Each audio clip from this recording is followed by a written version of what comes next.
वृंदावन बिहारी लाल की जय। बोले महाराज जी तो फिर आप कथा सुनाओ, मैं लिखूं? बोले नहीं, आप स्वयं समाधि में बैठ जाओ, जो दिखाई दे वो लिखो। अब विचार करने लगे कि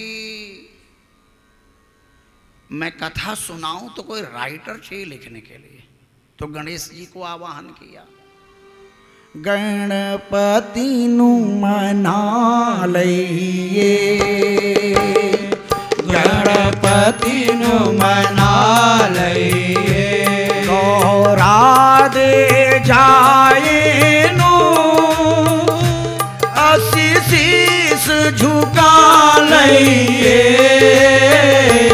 गणपति नु मना लइए, गणपति नु मना लइए।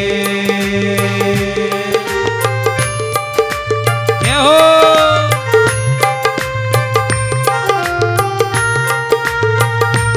हरि बोल।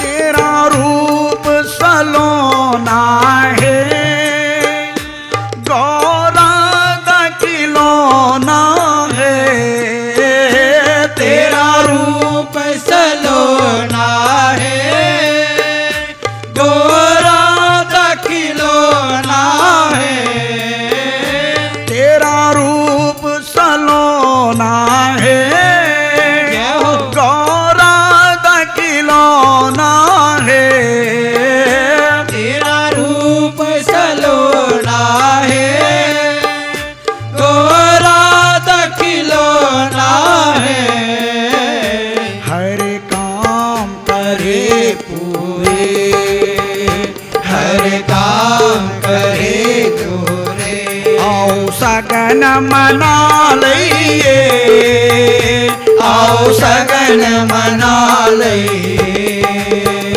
गणपति नु मना लइए, गणपति नु मना लइए, गौरा दे जाए नु अजीज झुका लइए, गणपति नु मना लइए, गणपति नु मना लइए।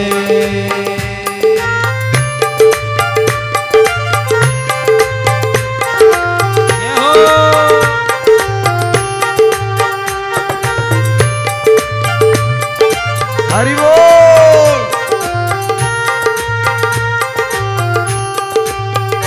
शंकर दा प्यारा है, जय हो। गौरा दा दुलारा है, शंकर दा प्यारा है, गोरा दा दुलारा है, शंकर दा प्यारा है, हेलो। गौरा दा दुलारा है, शंकर दा प्यारा है, गोरा दा दुलारा है, हर काम करे पूरे हर काम करे पूरे, बड़ी चावा दिनाल तेरा, बड़े चावद नाल तेरा, जयकारा लगा लइए,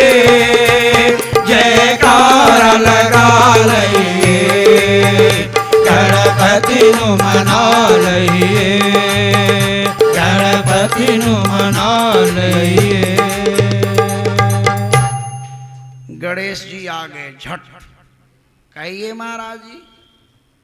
बोले मैं कथा सुनाऊं, आप लिख दें? बोले ठीक है, लेकिन हमारी एक शर्त है, हम जो कार्य प्रारंभ कर देते हैं जब तक संपूर्ण ना हो विश्राम नहीं करते। बोलो, बिना रुके कथा सुना सकते हैं आप? वेदव्यास जी ने कहा ठीक है, लेकिन मेरी भी एक शर्त है, जो भी मैं कथा सुनाऊं समझ में आ जाए तो लिखना, और जो समझ में न आए तो गणेश जी ने विचार किया ऐसा क्या बोलेंगे। अब लिखने लगे, बोलते गए। 99 श्लोक तो ठीक ठाक बोल दिया, एक ऐसा ही श्लोक बोल दें कि गणेश की बुद्धि भी सोचने लग जाए कि इसका मतलब क्या है। और इतने में व्यास जी उठ करके अपना नित्य कर्म से निवृत्त होके नहा धो के जल जलपान करके फिर आके बैठ गए। बोले लिख लिए?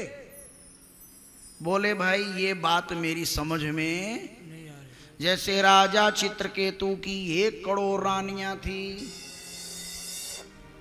अब कहने वाले ने तो कह दिया, सुनने वाले को भी तो सोचना चाहिए कि 1 करोड़ होती कितनी है, तो 1 करोड़ रहती कैसे थी, शादी कैसे किया। अरे भाई चित्रकेतु माने मन, चित्र माने तस्वीर, केतु माने ध्वजा। मन के अंदर करोड़ों तस्वीर माने करोड़ों इच्छाएं हैं, वो यही है चित्रकेतु। तो ऐसे 18,000 श्लोकों से परिपूर्ण श्रीमद् भागवत महापुराण की रचना हो गई। अब भागवत जी लिख तो दिया, अब व्यास जी सोचने लगे पढ़ाऊं किसको, इसको पढ़ने का अधिकारी कौन है। तो जिसे माया ने स्पर्श कर लिया है वो भागवत का रहस्य तो समझ नहीं पाएगा। परमहंसाम संगीतायाम, आज तो भागवत सप्ताह बच्चों का गाना हो गया, नहीं तो पहले कहते थे कि विद्वान की परीक्षा ही भागवत है। विद्वान की परीक्षा होती थी भागवत में। आज तो बस गीत और भजन गा लिए हमारे गुरुदेव श्री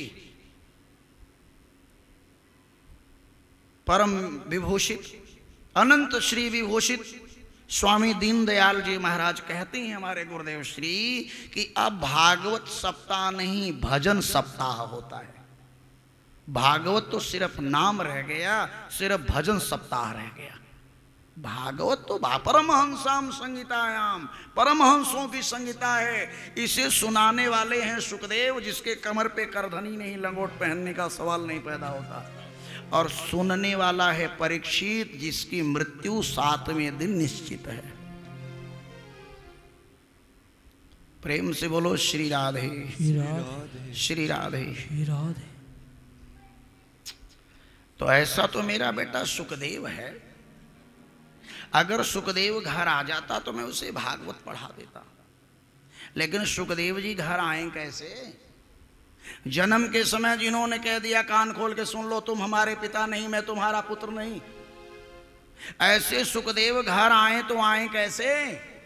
तो वेद व्यास जी ने एक युक्ति निकाली, अपने शिष्यों को भागवत जी का 2 श्लोक कंठस्थ करवाया और बोले बेटा जंगल में जब तुम समिधा लेने जाते हो तो शेर बाघ चीता तेंदुए इनसे डर रहता है। अगर ये भजन गाओगे, इस श्लोक का गायन करोगे तो तुम्हें कोई डर नहीं लगेगा।